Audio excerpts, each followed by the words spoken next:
చాలామంది glass heart కలిగినటువంటి మనసుతో ఉంటారు. అంటే చాలా సెన్సిటివ్ అనమాట.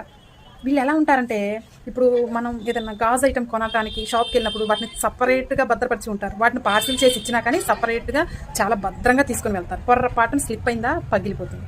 అలాగే ఇలాంటి సెన్సిటివ్ మనసున్న వాళ్ళు ఏమవుతారంటే చిన్న మాటలకు కూడా బాగా హర్ట్ అవుతారు. కానీ ఇక్కడ మీరు ఒక విషయం గుర్తుపెట్టుకోవాలి. వాళ్ళు హర్ట్ అయ్యేటటువంటి సందర్భాలు 3. అందులో నెంబర్ 1, వాళ్ళు తప్పు లేకపోయినా వాళ్ళని ఒక చిన్న మాట అంటే. నెంబర్ 2, వాళ్ళ తప్పు లేకపోయినా నువ్వే తప్పు చేసావు అని బ్లైండ్ చేసినప్పుడు. నెంబర్ 3, వాళ్ళ తప్పు లేకపోయినా కానీ నలుగురిలో అవమానించినప్పుడు వాళ్ళ మనసు ముక్కలైపోతుంది. మేము చాలా వీక్గా ఉన్నాం, మేము మాటలంటే తట్టుకోలేము అని చెప్పేసి బాధపడుతూ మీలో మీరే నా మనసు ముక్కలైపోయింది అతుక్కోదు అని చెప్పేసి తొక్కలు డైలాగులన్నీ పక్కకు పెట్టి మీరు కొంచెం స్ట్రాంగ్గా ఉంటే అనేవాళ్ళే నోరు మూసుకొని ఉంటారు, మన జోలి రాకుండా ఉంటారు. కాబట్టి వాళ్ళ మాటలు మీ మనసు విరిగేలా అన్నా కానీ వాటిని ఎలా తిప్పి కొట్టాలి, మనం ఎలా స్ట్రాంగ్ అవ్వాలి, మనం సక్సెస్ వేలో ఎలా వెళ్ళాలి, వాళ్ళకి ఎలా బుద్ధి చెప్పాలి, ఇలాంటివి నేర్చుకోండి.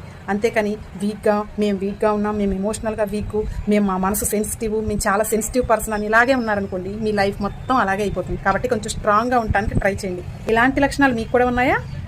ఉంటే కామెంట్ సెక్షన్లో ఎస్ అని కామెంట్ చేయండి. నచ్చితే లైక్ చేయండి.